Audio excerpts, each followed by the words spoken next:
கர்த்தருக்கு பிரியமான தேவ பிள்ளைகளே, நாங்கள் வேதாகமத்தை குறித்து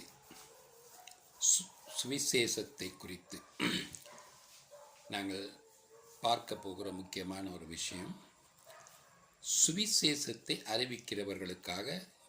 அறிவிக்கிறவர்கள் தெரிந்து கொள்ள வேண்டிய சத்தியம். வேதம் சொல்லுகிறது, சத்தியத்தையும் அறிவீர்கள், சத்தியம் உங்களை விடுதலை செய்யும்.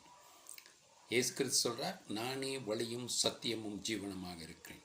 அப்போ நீங்கள் சத்தியத்தை அறிகிறீர்கள் என்று சொல்கிற பொழுது, இயேசு கிறிஸ்துவை அறிகிற பொழுது, இயேசு கிறிஸ்து எங்களை விடுதலை செய்கிறவராக இருக்கிறார். சத்தியம் இயேசு கிறிஸ்து என்று சொன்னால், கலாத்தியருக்கு எழுதிய நிருபத்தில் நாங்கள் வாசிக்கிறோம், அப்போஸ்தலனாகிய பவுல் சொல்லுகிறார், நாங்கள் பிரசங்கித்த சுவிசேஷத்தை அல்லாமல் வேறொரு சுவிசேஷத்தை நாங்களோ அல்லது வானத்திலிருந்து வந்த தேவ தூதனோ பிரசங்கித்தால் அவன் சபிக்கப்பட்டவனாக இருக்க கடவான்.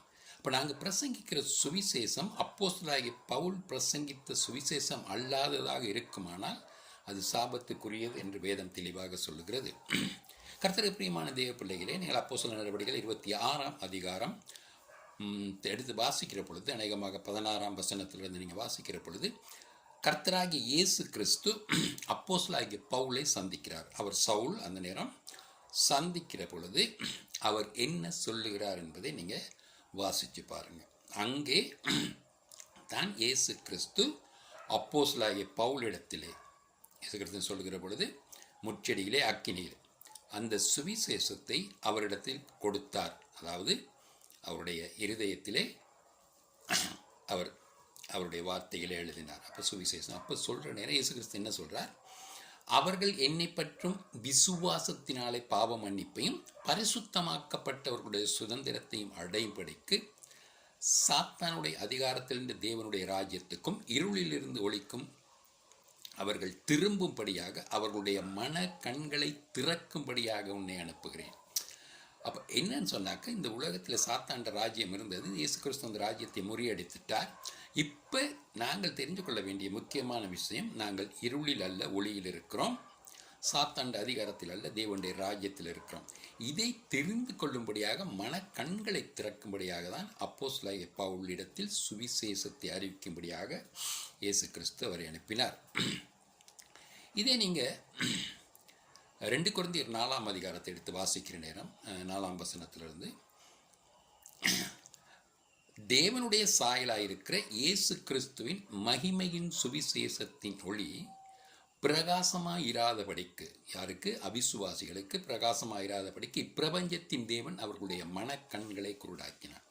கர்த்தருக்கு பிரியமான தேவ பிள்ளைகளே, மனக்கண்கள் குருடாக்கப்பட்டது யாருடைய? கள்ள தீர்க்கதரிசிகளுடைய ஆவி, கள்ள போதர்களுடைய ஆவி, கள்ள கிறிஸ்துக்களுடைய ஆவி, அந்த கிறிஸ்துடைய ஆவி இன்றைக்கு வல்லமையாக கிரியை செய்து கொண்டிருக்க காலம். எனவே நீங்கள் சுவிசேஷம் அப்போஸ்தலனாகிய பவுல் அறிவித்த சுவிசேஷத்தை அறிவிக்கிறதும் அதை தெரிந்து கொள்வதும் நல்லம். விசேஷமாக நாங்கள் பார்க்குறோம், அப்போஸ்தலனாகிய பவுல் சொல்கிறார், இந்த பிரபஞ்சத்தின் தேவன் எப்படி அபிசுவாசிகளுடைய மனக்கண்களை குருடாக்கணும்னு சொன்னால் வேத சத்தியம் மிகவும் தெளிவாக சொல்லப்பட்டிருக்கு. அப்போஸ்தலனாகிய பவுல் சொல்கிறார், நாங்களோ எங்களையே பிரசங்கிக்காமல் இயேசு கிறிஸ்துவை கர்த்தர் என்றும் எங்களை அவருடைய ஊழியக்காரர் என்று பிரசங்கிக்கிறோம். இங்கே என்ன சத்தியம் என்னன்னு சொன்னாக்க, இயேசு கிறிஸ்து தான் இரட்சகர், இயேசு கிறிஸ்து தான் மீட்பர், இயேசு கிறிஸ்து தான் எங்களை விடுதலையாக்கியவர். இயேசு கிறிஸ்து அவருடைய இரத்தத்தை சிலுவையில் மரத்தில் இரத்தம் சிந்தி அந்த இரத்தத்தை அவர் கிரயமாக எதுக்கு செலுத்துகிறார்? எங்களுடைய பாவங்களுக்காக கிரயமாக செலுத்தி அதன் மூலமாக எங்களை பரிசுத்தப்படுத்துகிற பொழுது தேவன் வேதத்தில் தெளிவாக சொல்லப்பட்டிருக்கு, குமாரனுடைய ராஜ்யத்துக்கு எங்களை தேவன் என்ன செய்கிறார்? சேர்த்துக்கொள் குமாரன் ராஜ்யத்துக்கு எங்களை உட்படுத்துகிறார். அப்போ இந்த சத்தியத்தை நாங்கள் தெளிவாக அறிந்து கொள்ளும் பொழுது நாங்கள் தேவனோடு ஐக்கியப்பட்டவர்களாக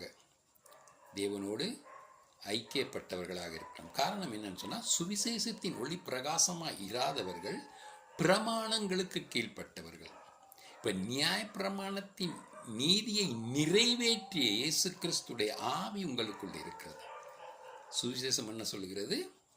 நீங்கள் உலகத்துக்கு ஒளியாக இருக்கிறீர்கள், இயேசு கிறிஸ்து உங்களுக்குள் வாசமாக இருக்கிறார்.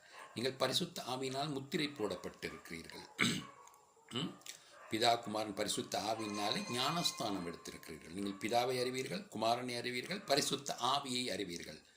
அறிவீர்கள் என்று சொல்லுகிற பொழுது நீங்கள் அறிந்திருக்கிறீங்க, அதே நேரத்தில் பெற்றுக்கொண்டதுனால் அறிந்து கொண்டிருக்கிறீங்க, அறிந்ததினால் பெற்றுக்கொண்டிருக்கிறீங்க. எனவே கர்த்தருக்கு பிரியமான தெய்வ பிள்ளைகளே, சுவிசேஷத்தின் ஒளி உங்களுக்கு பிரகாசமாக இருக்க வேண்டும் என்று நான் தேவனை வேண்டிக் கொள்கிறேன். எனவே சுவிசேஷத்தை அறிவிக்கிற பொழுது அப்போஸ்தலனாகிய பவுல் அறிவித்த சுவிசேஷம் நீங்கள் நிருபங்களில் அழகாக வாசிக்கலாம். நிருபங்களில் அவர்கிட்ட பரிசுத்த ஆவியானவர் அதை உங்களுக்கு வெளிப்படுத்துகிறவராக இருக்கிறார். இனி வேற சுவிசேஷத்தை பிரசங்கிக்கிறவன் சபிக்கப்பட்டவனாக இருக்க கடவான். எனவே நாங்கள் பரிசுத்த ஆவியானவருடைய வழிநடத்துதலோடு அப்போஸ்தலனாகிய பவுல் பிரசங்கித்த சுவிசேஷத்தை பிரசங்கிக்கிறது நல்ல, அதை விடவும் சுவிசேஷ ஊழியத்துக்கண்டு பிரத்யேகமாக அழைக்கப்பட்டவர்கள் சுவிசேஷத்தை அறிவிக்கலாம். அதே நேரத்தில் விசுவாசிகளாக நாங்கள் எல்லோரும் தேவனால் எழுதப்பட்ட நிருபங்களாக இருக்கிறோம். நீங்களே தேவனுடைய நிருபங்கள் என்று சொன்னால் நாங்கள் பரிசுத்தமாக்கப்பட்டிருக்கோம். வேதம் தெளிவாக சொல்லுகிறது, நான் இயேசு கிறிஸ்துவோடு கூட சிலுவையில் அறையப்பட்டு மரித்து அடக்கம் செய்யப்பட்டேன், ஆயினும் பிழைத்திருக்கிறேன். நான் அல்ல, இயேசு கிறிஸ்துவே என்னில் பிழைத்திருக்கிறார். நான் மாமிசத்தில் பிழைத்திருப்பதோ என் மீது அன்பு கூர்ந்து எனக்காக மரித்து உயிர்த்து இயேசு கிறிஸ்துவை பற்றும் விசுவாசத்தில் பிழைத்திருக்கிறேன். விசுவாசம் என்னது? ஆவி. நம்பப்படுகிறவைகளின் உறுதியும் காணப்படாதவைகளின் நிச்சயம்.